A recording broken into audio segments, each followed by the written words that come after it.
This is your fault. If you voted for Trump, this is your fault. And if you are happy, if you are finding some sort of joy by seeing this administration destroy people's lives while at the same time destroying democracy, you are a piece of shit. That's simple. Your mama, your daddy, your wife, your husband, your kids, your lineage from here on out is a piece of shit. That's simple. Hey, let me start off by saying this. The US cannot send US citizens and undocumented immigrants and anything in between, anything that you can think of that's on American soil. They cannot send people to another country, let alone to a prison in another country. That is illegal. By every sense of the imagination, that is illegal. That's literally what dictators do. And dare may I say, Trump is a dictator? I mean, and if you voted for him, now this might be a hot take, okay? I apologize if I get people upset by saying this. If you voted for Trump, you are now a pussy. You are now guilty by association for destroying this country. This is your fault. If you voted for Trump, this is your fault. And if you are happy, if you are finding some sort of joy by seeing this administration destroy people's lives while at the same time destroying democracy, you are a piece of shit. That's simple. Your mama, your daddy, your wife, your husband, your kids, your lineage from here on out is a piece of shit. That's simple.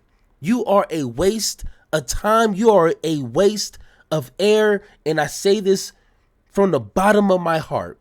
I hope everything that can go wrong in your life goes wrong in your life. I hope your life gets destroyed by however that happens. And I am going to be happy. I am going to sleep with a smile on my face, hoping that happens to you. That's simple. So let's get into it. Let me bring up my iPad here. I'm sorry, I'm still feeling a little sick, so bear with me here. Let's go ahead and switch before we get to the video. This is due process. And I covered this in my last video, but I need people to understand this is a real process. This is not something that legal scholars just found out. This is not something that is new to America. This is in the Constitution.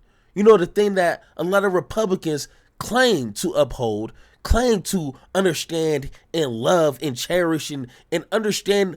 This is, we can have some conversations about the Constitution, but at the least, this is the foundation of this country.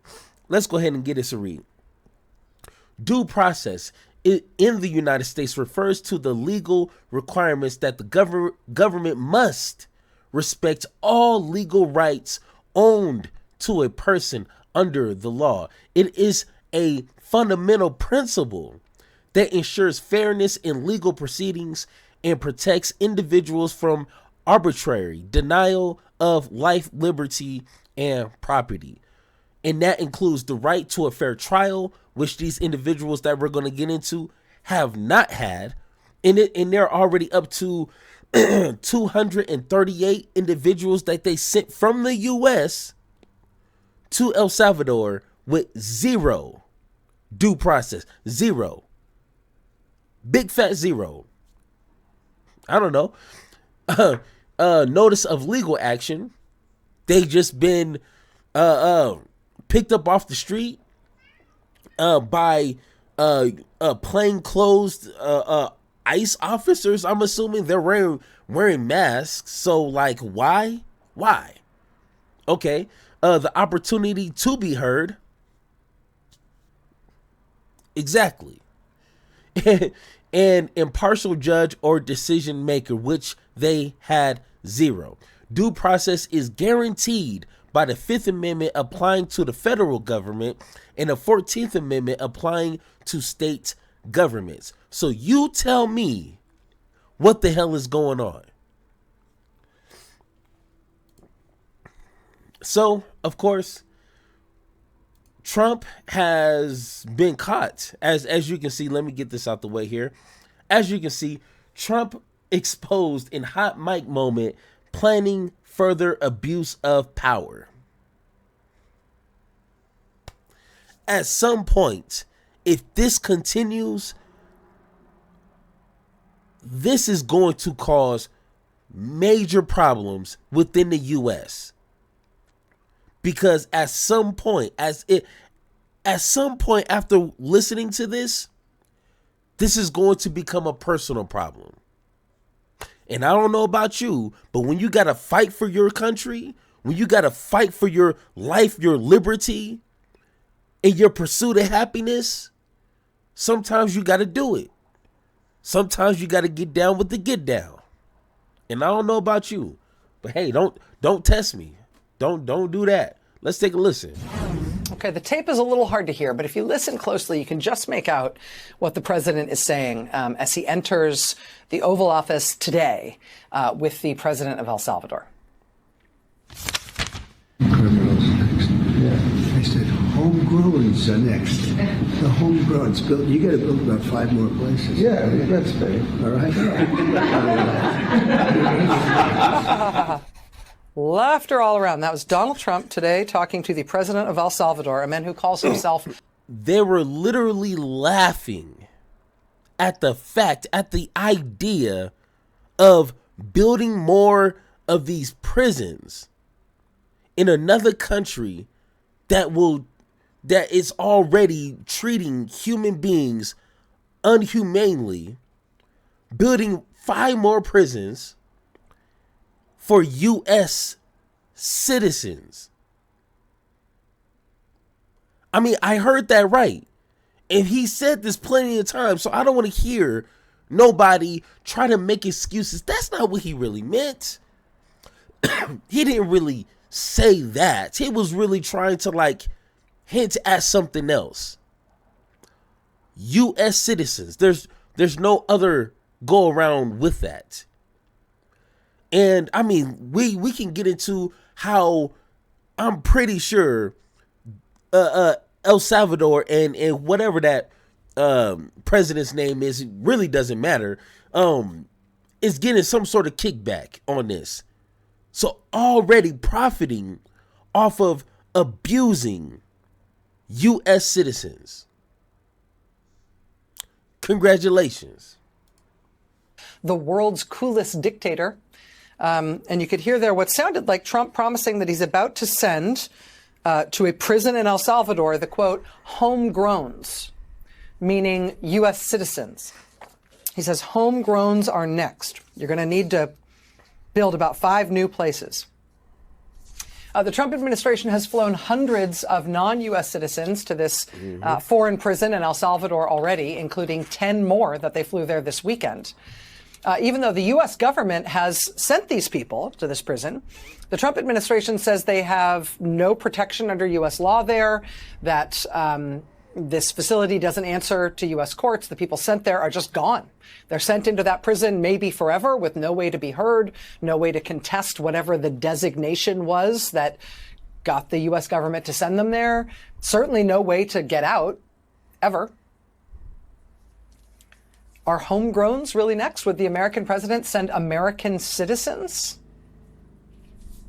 to indefinite, totally lawless, apparently permanent imprisonment in El Salvador as well? Is he open to that? Apparently. I would say yes. At this point, I'm not going to continue to be like Bill Maher and a bunch of these other idiots. Like, I'm not going to take him seriously until like he starts doing crazy things. Well, I think after sending 200 plus individuals to another country into a crazy ass prison isn't crazy enough with no due process, aka no proof that these individuals, one, committed a crime, because one, technically being a part of a gang is not committing a crime. That is not illegal to be part of a gang. Committing a crime is committing a crime, which they showed no proof for 0 of these individuals being sent to this prison. And I'm sorry, tattoos is not enough for me. Look at this. Look at that. Look. Hey, and I got a bunch more tattoos. That doesn't mean nothing. I have an E on my arm. That could easily be mistaken for East Side Bloods, East Side Crips. No. So once again, where is the proof? They have none. All they're doing is just trying to send a message to their racist, bigoted, idiot voters of, look how tough we are.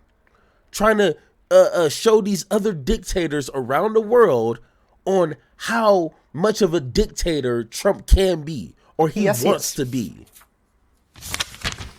If it's a homegrown criminal, I have no problem. Now, we're studying the laws right now. Pam is studying. If we can do that, that's good. And if we can do that, that's good. Pam, meaning Pam Bondi, the Attorney General.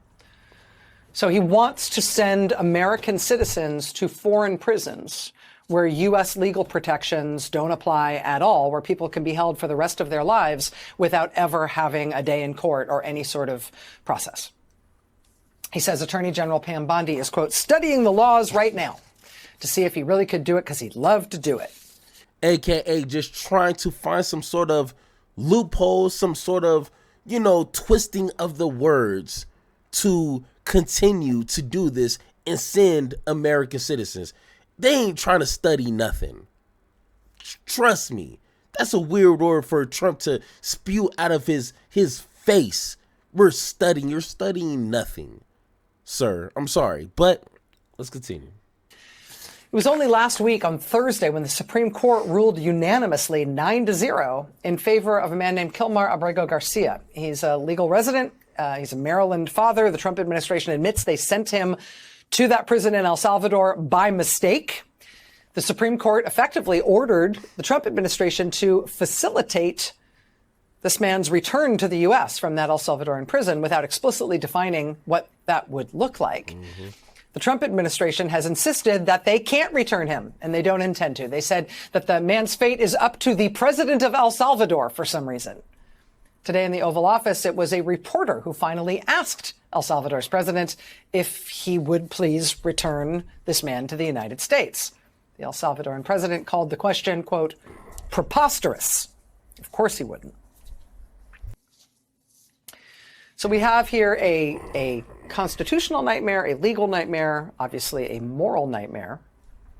Cheryl Ifill is the former president of the NAACP Legal Defense Fund. She has been sounding the alarm about this. She has argued that Trump will start testing constitutional limits by trying to deport U.S. citizens from American prisons to places like El Salvador, and that Americans, in order to stop that slippery slope where it is, must take on the challenge of caring about and standing up for U.S. prisoners. Quote, many of us have been working on how to legally head off this nightmare, but public outcry and support will be essential. Are you ready to march for the most despised members of our society? Will you call your representatives about those who are imprisoned? If you can't feel for them or their families, remember that this is just a stage in a plan that will land ultimately at our own doorsteps. Every one of us deemed inconvenient by this administration will be under threat. And every time Trump is successful, he grows more emboldened and more convinced that nothing can stop him. Hey, nothing but bars right there. And when I first listened to this, I had to ask myself, would I be willing to stand up for prisoners. And with just maybe 15 seconds of thinking about it, of course, because it's the principle that matters, not the prisoners individually of whatever crimes they committed, because most of them probably belong in there. A lot of them, we probably need to relook some cases, but I'm not a judge. I'm not a lawyer. But I do know some history of some wrongdoing, but that's a whole nother story. But the principle is they are still U.S. citizens even while in prison. You don't lose your citizenship if you go to prison, if you go to jail, if you have life in prison. You do not lose your birth citizenship. That's simple. It's real easy for me. It's like 1 + 1 is 2. Are they U.S. citizens? Yes, they are. Well, you cannot send them to any other country. And for the research that I did, maybe about 2 hours, I couldn't find anything that plainly says even when they're in prison, you can send them to another country in another prison. Unless they committed a crime over there, or unless they have some sort of ties legally that they can be expedited over there. But other than that, it's pretty simple. No, you can't. That's simple. But I'm living in a multi-universe right now. I must have slept so hard one night that I slipped into another universe, because the dumbassness is real and it's strong and it makes no sense. But people don't care about that. Joining us now is Sherilyn Ifill. She's the Vernon E. Jordan Jr. Distinguished Chair in Civil Rights at Howard Law School. Ms. Ifill, it's been too long. Thank you so much for being here tonight. It's an honor to have you with us. Thank you, Rachel. You wrote this piece over the weekend, sort of sounding the alarm. He's talking about U.S. citizens. He's talking about U.S. citizens. This is a constitutional end. This is an end of constitutional protections in the United States in a really fundamental way. That was before today's Oval Office meeting, where the president very cheerfully confirmed that, oh, yes, he's talking about doing this to U.S. citizens, too. Is the president actually moving faster than you thought he might? Are you at least pleased that the American public have to see this as clearly now as you have been? Yes, and I very much thank you for this conversation tonight, Rachel. I've been sounding the alarm because Trump has been saying it over and over. In fact, he started out when his family first met with the president of El Salvador a couple of months ago. And he said then that the president of El Salvador was interested in housing U.S. prisoners. He said it again the other night as he was exiting or entering his plane. I don't remember which one it was, where he talked about this again. He said, you know, for our worst of the worst, people who knock old ladies over the head, people who push people in front of subway trains, or if you had a bad judge and a bad prosecutor who didn't do the case right because they only care about politics. He's been repeating this over and over again. He tweeted that he can't wait to see people who attack Teslas face incarceration in El Salvadoran prisons. And by now we know Trump a little bit. We know that when he keeps saying something over and over again, he is not joking.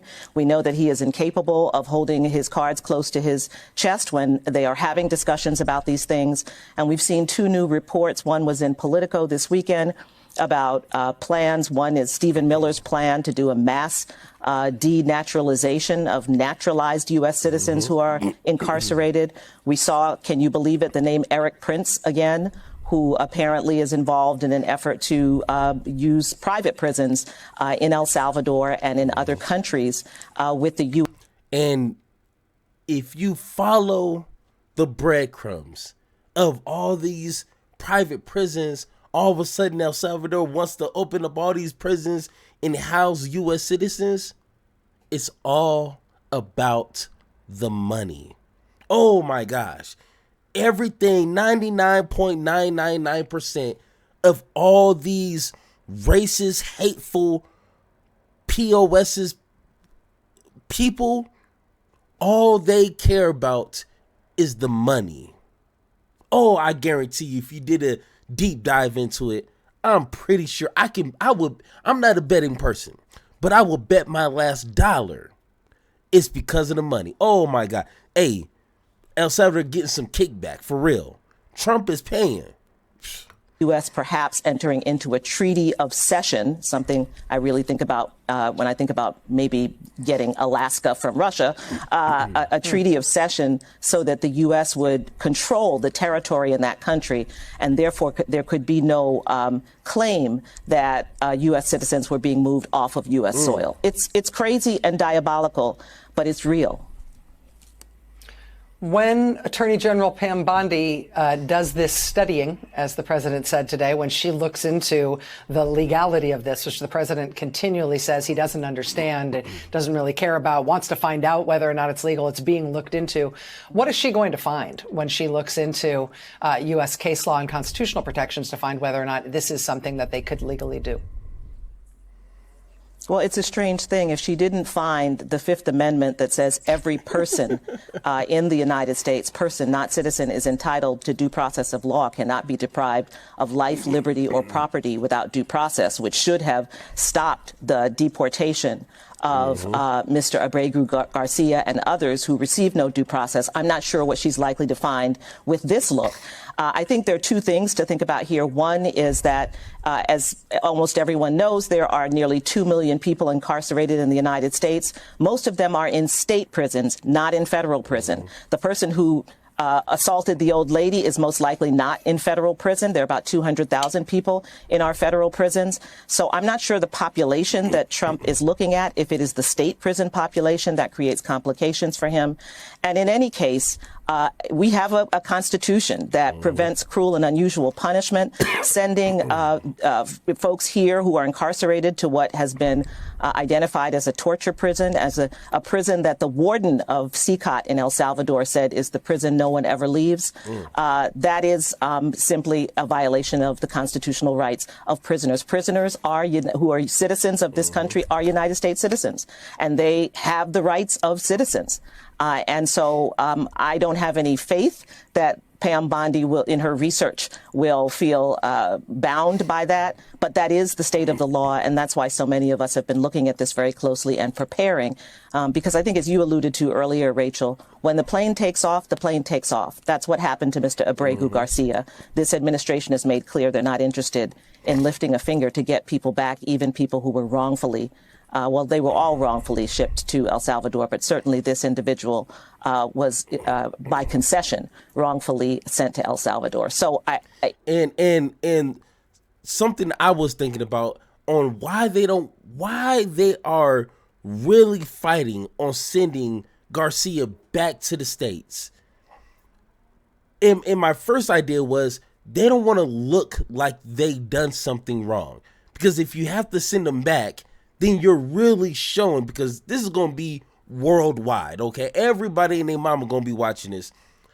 That's only going to be a stain on the Trump administration. But the bigger concern, which they probably want to avoid, I was thinking earlier, is, can you imagine the stories that Garcia is going to have? How the Trump administration and his police state picked him up unlawfully, no due process, obviously, not telling him what he has done wrong, not giving him any freedoms to do what he's able to do if you're properly being obtained. That's simple.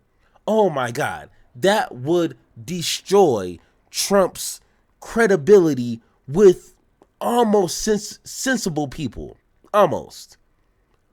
And I think that's what he's most afraid of. So, it's a really good chance. I hope so. I hope I'm wrong. But they're going to be fighting to keep him over there. And play. It's very, very alarming, very, very frightening, and something we have to get out ahead of. Cheryl and Ifill, Howard Law School professor and friend to this show for a very long time. Thank you for your time tonight. We're going to stay very closely on this story. We'd love to have you back soon. All right. So, like I said, at this point, what is stopping Trump and this administration from deporting U.S. citizens? And like he said before, people who hit old ladies, like people who are, burning these Tesla car lots are the worst of the worst. I mean, he's already setting the stage to cherry pick and choose who he deems is this, major threat to America and send them on out. I'm just saying, if we look at the statistics, who are the ones more creating more violence? White people, because white people make up majority of the country. So obviously, using a little math, you'll understand that. But he's not going to point his attention there. He's coming after people like you and me, black, brown, and anything in between. To what? Prove his point and to feed into this hateful, bigoted, racist cult that he built. That's the only thing he wants to do that for. I'm taking everything he's doing and saying seriously. I'm sorry. But once again, guys, if you agree or disagree with anything I said in this video, let me know in the comments down below or find me on Blue Sky so we can continue this conversation. And like always, let's have that conversation.